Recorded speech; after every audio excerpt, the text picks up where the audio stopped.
Zakir Ali's couple of knocks was really good. Shamim's cameos was extremely important and very important for that particular wicket. Last West Indies tour they batted very well. হয়তোবা champion নাও হতে পারেন. Champion is something that উপর থেকে আসে আপনার কপালেও থাকে আর অবশ্যই I think some of them played really well. Zakir Ali's couple of knocks was really good.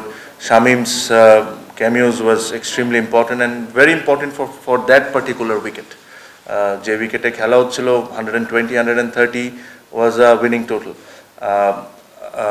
What we need to see and improve when opposition are scoring 180 or 190 or আমরা 180 190 করছি. So this is where we are struggling at the moment. আপনি যদি worldwide দেখেন ইন্ডিয়াতে দেখেন কি হয়েছে. So this is one area and I'm sure যারা দায়িত্ব আছে তারা are aware of this, but nothing taking away from the achievement that some of the young boys did. I think they played unbelievably good cricket. গতবার অবশ্যই একটু বেশি প্রেসারে ছিলাম বিকজ আমরা সবসময় এক ম্যাচ দূরে ছিলাম বাদ পড়াচ্ছে. সো ওটার প্রেশারটা একটু অন্যরকম ছিল. এটা দেখেন একটা জিনিস কি you can make the best team in the world, হ্যাঁ, বাট আপনি হয়তো বা চ্যাম্পিয়ন নাও হতে পারেন. চ্যাম্পিয়ন ইজ সামথিং দ্যাট উপর থেকে আসে আপনার কপালেও থাকে, but we need to do everything to make sure that আমরা ওই জায়গায় পৌঁছাই. আর আমি এখানে বসে কোনো পলিটিক্যালি রাইট আনসার দিব না. আমি have to win the trophy, that's it, or to defend it. I thought last West Indies ট্যুরে they batted very well. Both the openers, if you see Tamim got 250s, he should have been disappointed, didn't get 100, but he batted extremely well. Soumya in the last game also batted really well. So এটা লম্বা সময় ধরে run করছে না, এটা বলাটা ঠিক না.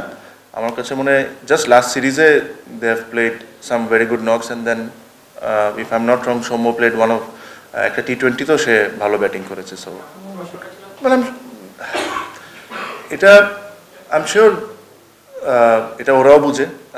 I'm sure the talent especially these two guys has is phenomenal. I think they're way more than talented than me, but I'm sure there will be a time যেখানে ওদের যেটা দরকার হলো 2-3টা সিরিজ একসাথে রান করা.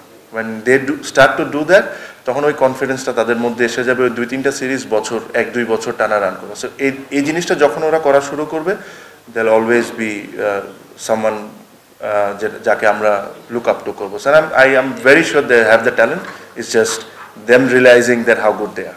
আমার কাছে যেটা মনে হয় আপনার লিমিটেশনসটা জানা খুব ইম্পর্টেন্ট. আপনি হয়তো বা সব ধরনের শর্টস খেলতে পারেন সব সময়, বাট সব উইকেটে সব ধরনের শর্টস খেলার দরকার পড়ে না. সো ওই লিমিটেশনসটা যখন আপনি জানবেন তখন আপনি একটা লিমিটেশনের মধ্যে ক্রিকেটটা খেলতে থাকবেন. বাট আপনি যদি 70s 80s এর কথা বলছেন উইচ ইজ গুড, বাট আপনি যদি লাস্ট ইন্ডিয়া যে টি20 ওয়ার্ল্ড কাপ চ্যাম্পিয়ন হয়েছে তাদের মান্ত্রাটা দেখেন, তাদের মান্ত্রাটা was very different.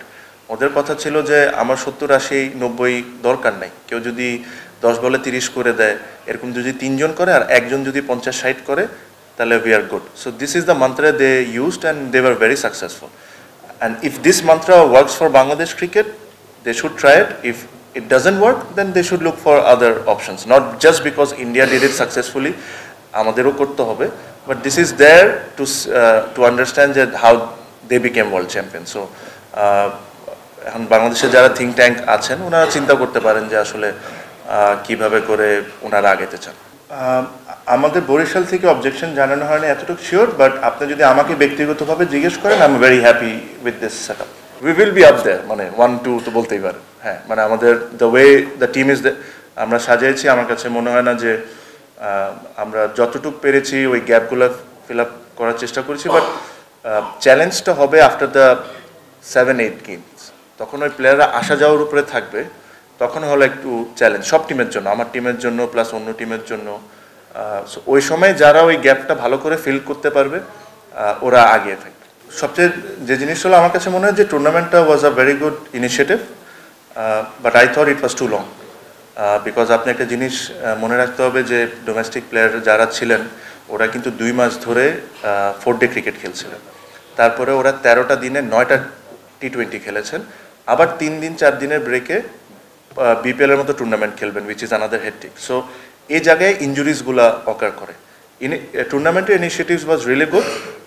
I hope এই টুর্নামেন্টটা নেক্সট ইয়ার ঠিক বিপিএলের ড্রাফটের আগে হোক. তাহলে হবে কি, তাহলে বিপিএল এর ফ্র্যাঞ্চাইজি যারা আছে ওরাও দেখতে পারবে যে who to pick and who to not to pick. So এটা যদি ওই সময় হয় আর এই একই ফরম্যাটেই যদি হয় তাহলে ভালো, কারণ এই সময়ের জন্য হয়তো বা ফরম্যাটটা বড় ছিল বিকজ প্লেয়াররা অলরেডি খেলার মধ্যে ছিল, দেন বিপিএল ওয়াজ কামিং। বাট যদি এটা ধরেন লেটসে সেপ্টেম্বরের দিকে করা যায়, তখন এরকম 7-8টা ম্যাচ 9টা ম্যাচ হয়তো বা 13 দিনের জায়গায় 20 দিনে যদি 7টা ম্যাচ খেলা যায়, তাহলে আমার কাছে মনে হয় this is a very good initiative. So you have to give it this to the board.